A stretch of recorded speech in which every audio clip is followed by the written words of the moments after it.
Hello, everyone, and welcome to the Daily Signal's Top 10, where we bring you top stories of the week, many of which went underreported in the mainstream media. I am Genevieve Wood, and joining me on this week's program is our Daily Signal senior contributor, Jarrett Stepman, and our commentary editor, Daniel Davis.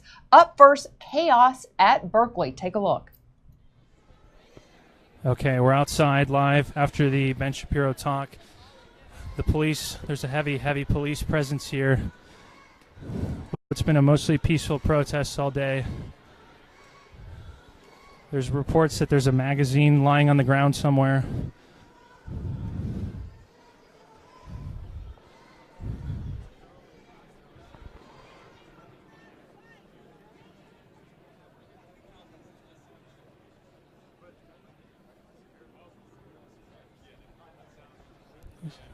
We've seen a heavy police presence everywhere tonight. So Ben Shapiro did finally get to speak at Berkeley, which is we've had several tries at this. Jared, Yes. what did you make of this week's event? Yeah, I mean, it is really incredible. At Berkeley, of course, is a place where people note it for being the birth of the free speech movement. And people always talk about that, but there is definitely an element there that's free speech for me and not for thee at Berkeley. And it's good that Ben got a chance to speak. And of course, there were riots, there were people protesting. I think it definitely shows the danger of what is becoming the heckler's veto of conservative speakers on campus. And a lot of schools are becoming very fearful to bring conservatives on campus because they say, well, you know, we've got a lot of security concerns and whatnot. But I think that would be an unfortunate thing to allow the kind of heckler's veto of conservative speakers. I mean, after all, schools spend, so much money for security for a football game. I mean, they can spend money to have security for a guy like Ben Shapiro. So, I mean, I think it's a good thing that the school allowed this to happen, but I think there's going to be a lot of pressure in the future when conservative speakers show up. Given Ben is not even the most bombastic of people. Right, I know there are a lot of people saying, oh, he's over the top, but he really isn't. But Daniel, this costs over $600,000 in security, according to the school. That's a lot, and it shows that if they keep allowing this sort of thing, which hopefully they will, there will be a cost. But I think it's a good thing for free speech in America, especially at a public campus that's publicly funded. It's good to start retaking that ground for the First Amendment, I think. And kudos to Ben for standing up for the First Amendment. Well, we'll see if they're standing up for First Amendment over at ESPN. Well, let's go to our number 9 story, which is racism is as American as baseball. Take a look at this ESPN broadcast. First of all, good job raising awareness for something that these people wanted to raise awareness for. And I'll bet you the person making the decision to remove them from the game, I would venture a guess as to their race. Who do when people talk about white supremacy or a power structure, what do you think they're talking about? I would say this. For those who find it distasteful to see that at a baseball game, come on, we have to deal with race and societal issues everywhere we go. We want to watch a baseball game. Leave us alone. I understand that, but a couple things. One, it reminds me I'll be watching a Yankees game, and they'll be having these ads, against smoking and showing you the effects of lung cancer. And they're so graphic, I can't look at it. I get nauseated. I'm like, please, I'm trying to watch a game. Leave me alone. But at the same time, I realize that this is a very serious problem, and I dare anyone to go smoke a cigarette after seeing that ad. Now, of course, what they were talking about there was what some quote-unquote fans displayed at a Boston game. Jarrett, what do you think of his comments? Well, I think it was interesting that Kellerman kind of made it seem like, oh, this is just a little sign and what's the big deal? Well, actually, it was a giant banner hanging over the Green Monster. And it was definitely something that was there to bring attention, of course, bring politics into baseball, which, we've seen so often now as politics entering into sports, which is kind of a unifying thing for Americans. People turn on ESPN. I think they hope to see, stuff about a ball game and maybe analyzing pitchers and hitters or maybe a football game. They really don't want political commentary from a sports host, and not even particularly good commentary. So I think I have to say I kind of agree with the Trump tweet this morning saying that, well, ESPN's politics are bad, and frankly their programming is going downhill too. And I think it's something that we're all a little tired of seeing in our sports commentary, seeing this kind of politics. It definitely, I think, turns a lot of Americans away from sports career, and it's very sad. Yeah, and just because something happens as a sports game doesn't mean that ESPN has to talk. They could have ignored this, right? Right. I mean, baseball and sports, we go to sports to get away from politics, and it's historically baseball has actually been, as Jarrett was telling me earlier, it's been a a forum for really resolving racism in this country. Jackie Robinson, starting integration of the Major League Baseball League. So, I mean, there's a place to talk about racism. I mean, it's important. But they gave these guys exactly what they wanted. They had a big sign. They wanted people to talk about it, so they gave them a platform. It's like it has to be a blaring message everywhere, a constant discussion about race. Yeah, it's the in-your-face politics all the time. You can't just go to a baseball game or a sports event and get away from it for just a moment. It has to be in your face all the time. And I think that's what's turning a lot of people away and say, well, I'm just not going to watch because I'm tired of this. Well, some people were tired of the fact that Chelsea Manning got an invitation to Harvard, and they were so tired of it, they said they weren't going to go there. And so therefore, Chelsea Manning lost their invitation to be a visiting fellow, basically, at the university. Daniel, let me come to you on this. So Chelsea Manning is somebody who had been found guilty of leaking national security documents, right? Yep. Was in prison. President Obama let him out. And then Harvard decides to give, the Harvard Visiting Fellow Institute of Politics is a prestigious program. Yeah. Now Harvard's saying, well, we didn't really mean to be giving any prestige to this person, even though we were giving them this title. Yeah, and it's noteworthy that they retracted it only after one of the former CIA directors resigned from their faculty, and after the current CIA director, Mike Pompeo, canceled an appearance and wrote a letter saying, this is horrible, you should be ashamed of yourselves. Only after that did they actually retract and say, oh, we didn't realize that a fellowship would actually be giving Chelsea Manning honor and sort of homage. So, I think, basically they were rewarding Chelsea Manning's behavior. And there was actually a great op-ed in the New York Times a couple weeks ago on this, saying that Chelsea Manning's transgender status was really superseding his status as a traitor. And Harvard cared more that we're upholding this sort of identity politics, even though he was a traitor to the country. Right. Yeah, and I think it also needs to be said, what qualifications does Chelsea Manning have? I mean, they're making this person basically a visiting fellow. What qualifications does this person have to talk about foreign policy issues or frankly anything else? This is not an expert in anything. This is a person who just became a lightning rod on a political issue that they're in favor of, clearly. Why are they a visiting fellow? Well, right, and because, the fact is Pompeo and others who said we're not going to now participate in events at Harvard did it strictly based on the traitor activity of Chelsea Manning, not anything to do with the sexual identity politics. But yet, sexual identity politics, I would argue, is the very reason Harvard invited Chelsea Manning in the first place. What expertise does he have? That's right. All right, let's move on. Will Trump lose his base over immigration? Big moves on DACA in that battle this week. Take a look. No, I think we're moving very rapidly on the wall. We're renovating large sections of walls. It'll be brand new by the time we finish. We're building samples of 4 different walls in order to make the choice. And after the choice is made, we'll either have it in budget or someplace. And if the Democrats aren't going to approve it, then we're not going to do what they want. So I think it'll work out. He said stuff going on, Jared. What to make of the discussion at the White House? Sure. I don't want to go too far into saying, well, this is what's going to happen or that's what's going to happen. Obviously, we don't have all the information about what Trump's deal is going to be regarding immigration.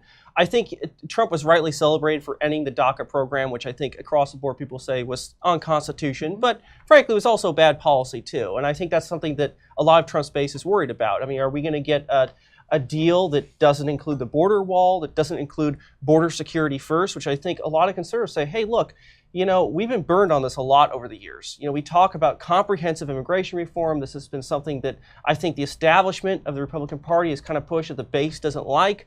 Are we going to see border security first? And I think that's what a lot of Americans voted for Trump in office for. And I think that's what they expect. So, I think it will be problematic if we don't see, things like the border wall. We don't see stepped up border immigration.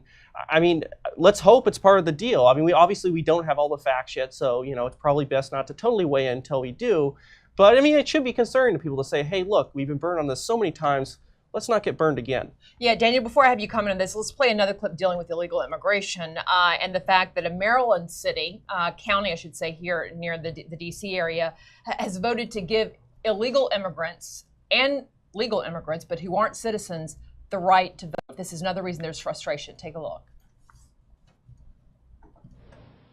We elected you to protect and advance the civil rights of our residents. We elected you to take responsibility for making the important decisions that impact our diverse community. Do you want to stand with the voices of xenophobia, extremism, and nativism? Or do you want to say to this city and to the world, the country that's watching, here in College Park, we stand for inclusion. So this doesn't specifically relate to the whole DACA issue, but it relates to the larger issue that you were speaking to, Jared, of people being frustrated about how government and officials aren't protecting citizen rights. Right. What do you make of this, Phil? Well, I think it really cheapens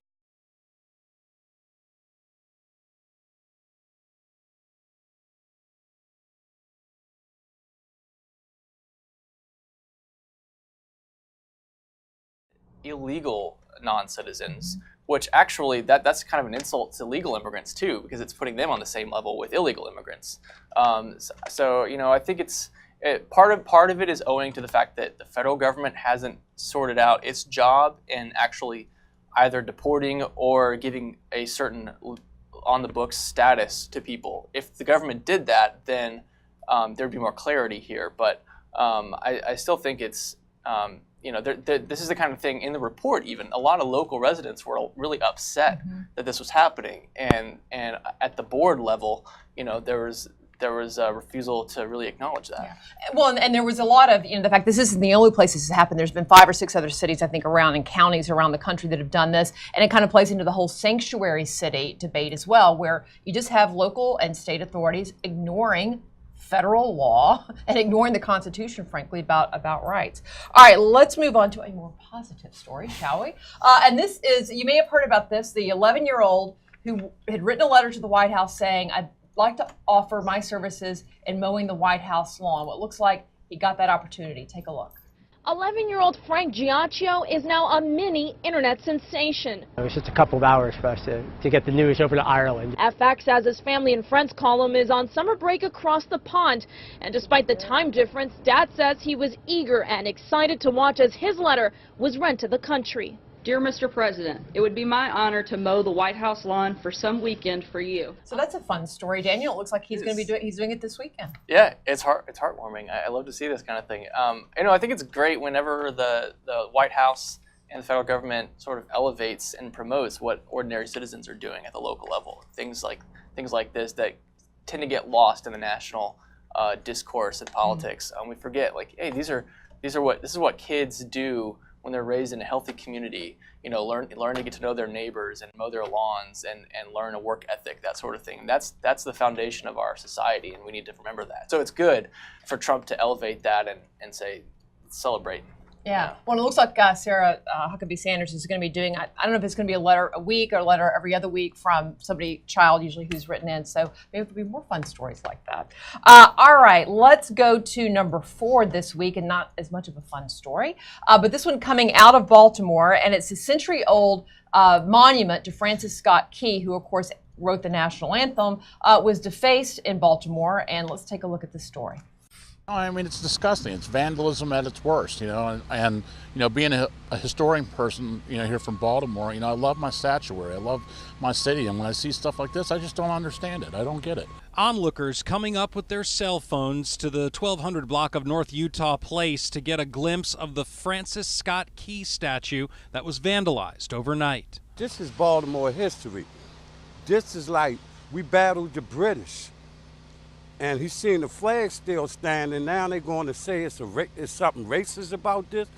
Our national anthem is for everybody. So, Jerry, you've been following this whole monument debate. What's your take on this latest incident? Yeah, I mean, this is just the latest in a long string. Of course, we saw statues of Christopher Columbus being attacked and taken down, and Emperor Sarah, and this is just kind of one in a long string of these. And it's particularly sad. You know, Francis Scott Key was, of course, the author of the Star-Spangled Banner, and he's the author of our national anthem. And, of course, these people attacked it as being racist and all these terrible things. And it's sad to see this happening at such a widespread level. It started with cities taking these monuments down, but now vandals are going out on their own, basically vigilantes, and attacking monuments throughout the country. I mean, we're seeing frankly, without any kind of discretion. I mean, it's been all over the map. Well, it also shows what ignorance of history, too. Yes, I mean, half the people don't even know some of the monuments they're attacking, Right, the Lincoln Memorial was the Lincoln Memorials was attacked. A Lincoln bust was attacked. I mean, it just, frankly, the list goes on and on and on. And I know Bill de Blasio, the mayor of New York, has a commission to look at statues that are offensive, and he's brought out Christopher Columbus and believe it or not, Grant's tomb may be offensive as well. So I mean, really, there's just it runs the gamut. It's almost laughable, that old joke, who's buried in Grant's tomb. I mean, in the future, if de Blasio has his way, it might not be Grant anymore. And I think we've seen this so much. I think the average American sees this and is pretty much disgusted. I don't think these people represent average Americans. I think they're a fringe minority, but unfortunately they've been encouraged by a lot of these groups that have gone out and attacked statues, have been praised by a lot of people in the media, and it's really sad when it now turns to outright vandalism and attack of these very old statues that are often, in fact, works of art that are being defaced and destroyed. It's a really sad thing. Well, many people would also consider it sad, moving on to our next story, that a longtime American institution, being the Miss America pageant, has now become just so political itself. So Miss America contestants in this year's event were asked different questions about politics, most of them around President Trump, and most of them wanting to lead the contestants into condemning President Trump. Take a look at some of these questions. A recent poll found slightly over half of Americans favored leaving Confederate statues in place, while others want them removed. Keep them or get rid of them. What's your vote and why? Last month, a demonstration of neo-Nazis, white supremacists, and the KKK in Charlottesville, Virginia, turned violent and a counter-protester was killed. The president said there was shared blame with, quote, very fine people on both sides. Were there? Tell me yes or no and explain. 195 countries signed the Paris Agreement, in which each country sets non-binding goals to reduce man-made climate change. The U.S. is withdrawing from the agreement, citing negligible environmental effects and negative economic impact. Good decision? Bad decision? Which is it and why? There are multiple investigations into whether Trump's campaign colluded with Russia on the election. Well, did they? You're the jury. Guilty or innocent? And please explain your verdict. So if you didn't watch Miss America, which I didn't, but we all were just discussing here, I think it was Miss North Dakota who went on to win the grand prize. But Daniel, what about these questions? I mean, it's almost like they were setting up a tribunal and asking each. It was like the Nuremberg trials. Like, was Trump guilty of collaborating with the Russians? Yes or no, and explain why. I mean, those are the kinds of questions. I mean, this is the final round of questions for these final contenders, and 4 out of the 5 questions were political in nature, and they weren't necessarily saying condemn Trump or else, but they were definitely shifting the question in a way that put Trump on the negative side of it. But you also made a really good point. We were talking before the show about this, that Miss Missouri, I forgot who got the question about. Miss Missouri. Yeah. Gave an answer saying, basically he's innocent until proven guilty. Until proven guilty. And the crowd cheered. The crowd cheered, and actually showing a pretty sizable gap between the moderators who are asking these politicized questions and the audience, which clearly still believes in innocence until proven guilty. Well, yeah, it's kind of ridiculous too. I mean, it's not like these questioners they're asking for the inside of Miss America on all these political. They're looking for validation. They want to, oh yes, we all believe Trump is terrible and blah blah blah blah. And it's frankly it doesn't surprise me. This kind of politicization of Miss America contest has been happening for a long time. But frankly, it kind of reminds me in that book 1984 about the 5-minute hate. You just kind of rail on about the things you don't like, and that's what we're seeing at a Miss America contest, which is not really supposed to be a political. And almost suggesting to the women up there, I'm sure they're thinking to themselves, if I don't give the answer that these judges want me to give, I'm not going to win. I mean, so forget, can I act under pressure? Do I have poise? Can I show that I can put sentences together? And basically, they're looking like, do you have the right political answer, or you're probably not going to win this. And we saw how this happened to Carrie Prejean in that Miss America contest years ago when she was asked about gay marriage and said, I don't believe in it. She got mercilessly attacked and was targeted ever since then. They need to put this to a popular vote, just like American Idol. Oh boy. All right, well, let's stick with the entertainment theme. Go to story number 2, which was Hollywood making Harvey, unfortunately, political. Take a look. Love goes into action. It preferences no color of skin, no ethnicity, no religious beliefs, no sexual preferences, and no political persuasions. It just loves. As we should begin to love and value our planet, and anyone who believes that there is No such thing as global warming, must be blind or unintelligent. Lord, please save us all. So all these stars and singers and the like had come together, Jared, to do a good thing, raise money. This is not the first time that they've done this. There's been other disasters where they've done this, but they just can't leave the politics out of it, at least some of them. You knew it was coming, right? I mean, you knew this was going to come as soon as this hurricane came. And of course, you know, their story's always changing. If the hurricane comes, it's climate change. If the hurricane doesn't come, it's because of climate change. Look, these people these people live in Florida. They've had hurricanes for a very long time. It's an incredibly destructive thing. Florida isn't really the most hospitable place to live. Human beings have made it so. Right. In the 19th century, it was a very, very difficult place to live.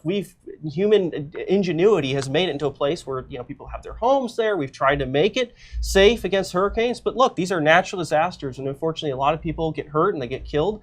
And, you know, it's just kind of sad. I mean, I don't like to talk about the politics in this kind of event because this is hurting all kinds of people here. And we're looking to try to help the people in Florida who are under siege from this hurricane. We don't want to hear a lecture about climate change or this or that. Hurricanes happen, disasters happen. It's our duty as Americans to try to help these people as best we can. Just leave the politics out of it. Yeah, but if they wanted to talk about politics, we could talk about the fact that a lot of government laws and regulations dealing with how we deal with land in these areas, whether it's Houston or Florida, wherever, make it bad when big rains do come. And one of the big things in Texas is the fact they've cemented and paved so much of the land, there was nothing for the water to soak into. Yeah. So if we want to talk about zoning laws and politics, happy to do that, but it's not just about climate change.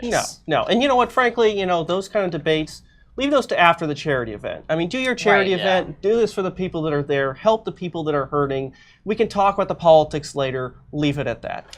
All right, well, let's wrap up our week, shall we, with probably one of the biggest stories that came out this week, and that was Hillary Clinton's latest book, What Happened, hit the bookshelves. Take a look at her talking about what happened. And I argue in the book, and I am pleased that other independent analysts have reached the same conclusion, I would have won but for Jim Comey's letter on October the 28th. Now, people say, well, you know, but it was, you know, why would it have been so close? We have close elections. I mean, that is kind of the reality of our politics right now. But that stopped my momentum, and it really did cause enough people to move away from me. Some of them moved to Trump, some moved to third parties, some didn't vote, but the net effect was pretty clear.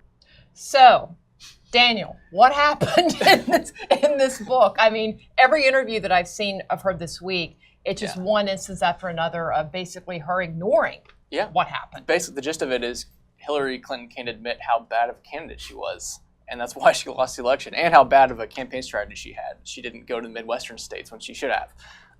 You know, she blames it on Comey and blames the media for not doing their job, whatever that means, not helping her enough.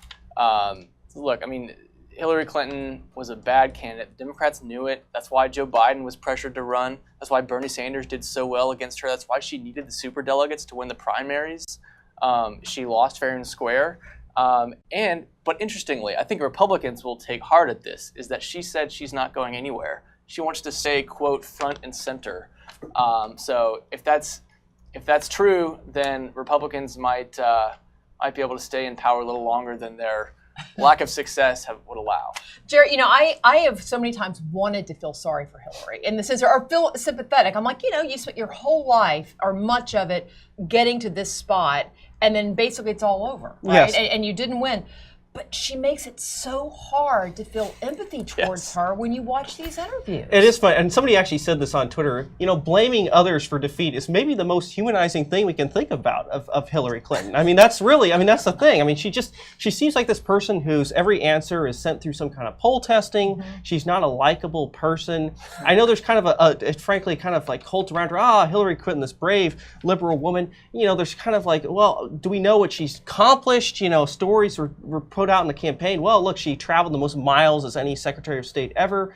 And frankly, she's just not a very likable person. And I think there are a lot of people that still kind of rally around her because she's, you know, kind of the top Democrat. She's run for president.